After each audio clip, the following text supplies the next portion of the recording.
Justice retired Shaukat अजीज सिद्दीकी की तरफ से नेशनल इंडस्ट्रियल रिलेशन कमीशन ने मुस्तफीद होने से मुल्क भर के मजलूमों, कमजोर मजदूर और मुलाजिमीन तबके को शदीद दुख हुआ है। उन्होंने इस मर्तबे पर रहते हुए सनती व सरकारी मुलाजिमीन के लिए बेशबहा मुस्बत किरदार अदा किया। नेशनल लेबर अलायंस उनसे अपील करता है कि वो मुस्तफी होने के फैसले पर नजरसानी करें। इन ख्यालात का इजहार अवामी एहतसाब सेल और नेशनल लेबर अलायंस के मरकजी चेयरमैन गाजी अहमद हसन खोखर ने उनके नाम खत अरसाल करते हुए किया। गाजी अहमद हसन खोखर ने कहा कि जस्टिस शौकत अजीज सिद्दीकी इंसान दोस्त शख्सियत के हामिल हैं।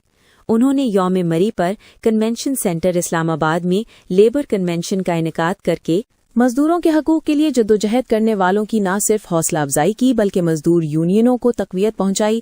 गाजी अहमद हसन खोखर ने कहा कि NIRC का पुराना निज़ाम बहाल होना चाहिए, जिसमें NIRC के वही इख्तियारात बहाल करके मजदूरों और दर्जा चहारम के मुलाजमीन को मजालिम से महफूज बनाया जाए।